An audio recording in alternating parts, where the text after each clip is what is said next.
Isang Mexican superstar na mamayagpag at nagahari dito sa super flyweight, super bantamweight, featherweight, super featherweight at sa lightweight division. Sa panahon ng kanyang kalakasan, in his prime, masasabi natin na tinitingala itong si Marco Antonio the Babyface Assassin Barrera.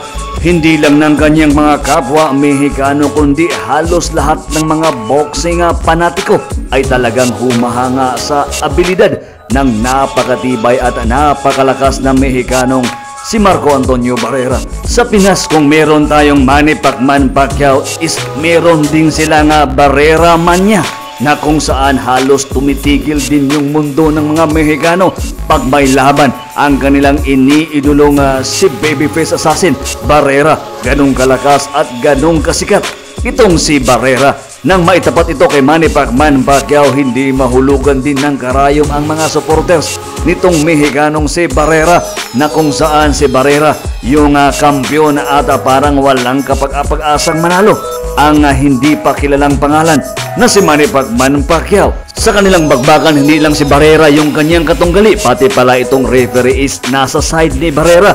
Kahit hindi knockdown ay binibilangan itong si Pacquiao, at kahit pa clean shots na tumba itong Mexicano ay hindi charge na knockdown. Halos lahat ng pandaraya is andun na, pero sadyang malakas itong si Manny Pacquiao.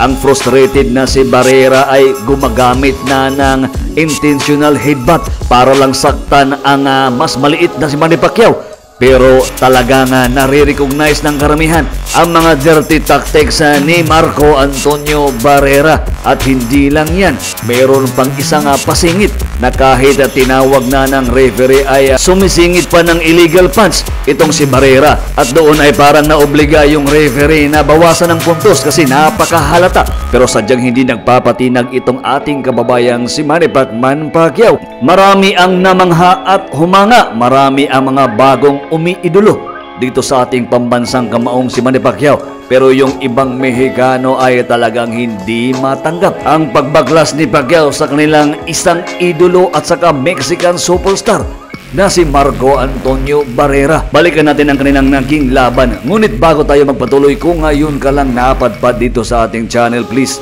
palike at subscribe at pasuporta naman sa ating channel. November 15, 2003, Manny Pacquiao versus Marco Antonio the Babyface Assassin Barrera. Dito sa kanilang tail of the tape, mas bata itong si Pacquiao ng 5 taon at halos magkasing tangkad lang yung dalawa. Dito sa laban, si Pacquiao ay may 37 wins, 2 talo, 1 draw at 28 KOs. Samantalang itong si Barrera ay may 57 wins, 3 talo at 14 knockouts. Balikan natin ang kanilang naging sagupaan. Round 1 ang kanilang laban. Sumusugod agad itong si Manny Pacquiao. At dito nga na kung saan hindi naman punch yung tumama, pero binilangan itong si Pacquiao na knockdown ng referee. Sadyang napaka-unfair agad dito sa parte ni Manny Pacquiao.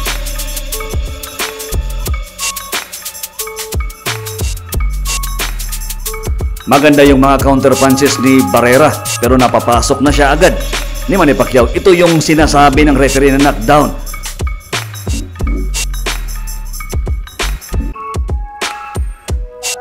Mas malaki pa rin si Barrera.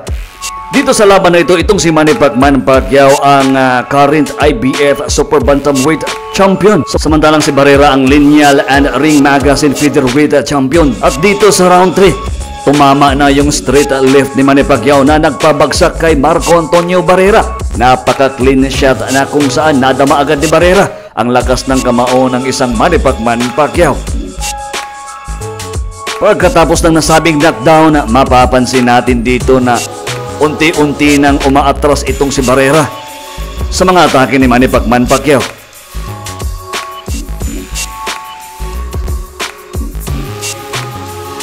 Ayun, yun yung unang knockdown ni Barrera. Napakalakas na straight left ni Manny Pacquiao. Grabe talaga, unbelievable yung stamina ni Manny Pacquiao na kung saan parang walang kapaguran. Parang hindi yata napaghandaan ni Marco Antonio Barrera ang mangyayari sa ginagawa ni Manny Pacquiao na kung saan walang ibang ginawa kundi ang umatake at umatake lang. Kung makikita natin, bihira na lang nagka-counter itong si Barrera. At napakaganda ng mga kombinasyon na binibitawan ni Manny Pacquiao.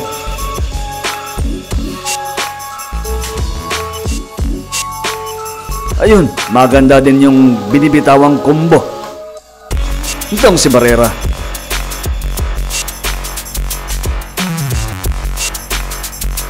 Dito sa round 6, kumakasa naman itong si Barrera. Napakagandang uppercut. Napakagandang right uppercut ni Manny Pacquiao, pero hindi sinacharge ng referee na knockdown.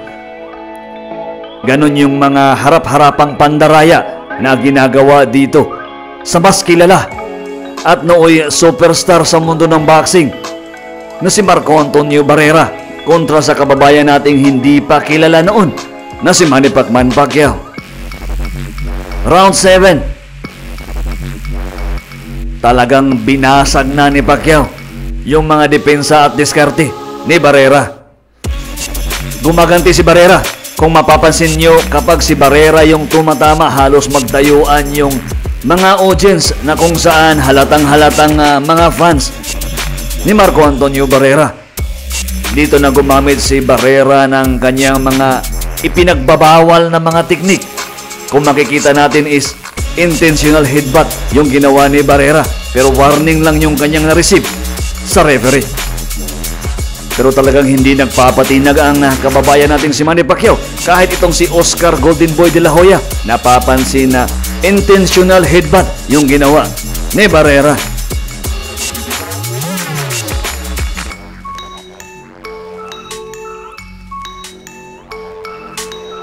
Marco Antonio Barrera gumaganti, pero sinusuklian naman ito ni Pacquiao ng mga combo.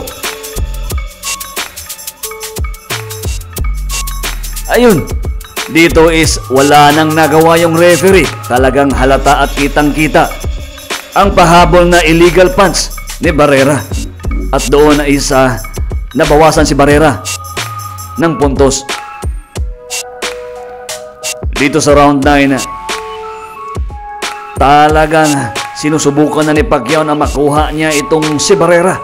Pero inexperience, mas lamang itong si Barrera. At andyan pa sa kanyang kalakasan. Ito yung illegal punch ni Barrera. Kahit tinawag na ng referee is nagbitaw pa din. Kaya nabawasan ng suntok itong si Barrera. Round 10 ng kanilang laban. Nasa survival mode na lang ang kampiyon na si Barrera.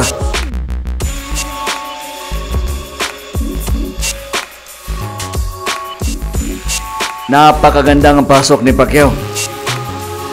Pagdating ng round 11, hindi na pinalagpas ni Manny Pacquiao ang pagkakataon. Bumagsak ulit si Barrera. Count as a knockdown, second knockdown dito sa kanilang laban. Pero bago matapos ang round 11, tinigil na ng kampo ni Barrera ang laban. Dito nakuha ni Manny Pacquiao ang kanyang 11th round technical knockout at nabaklas niya ang lineal and the ring magazine title. At ito yung pangatlong division na pinagkampiyonan ni Manny Pacquiao. Samantalang yung mga nag-iidolo kay Marco Antonio Barrera is walang nagawa kundi ang umiyak na lang. Ganon sila ka-frustrated at kadismayado sa kanilang nakita kung paano binaklas ng Manny Pacquiao ang kanilang idol na si Marco Antonio Barrera. Hanggang dito lang muna ang hatid ng Sports Fest PH. Sa di pa nakapag-like at subscribe sa ating channel, please pasuporta naman. Hanggang sa muli, maraming salamat po.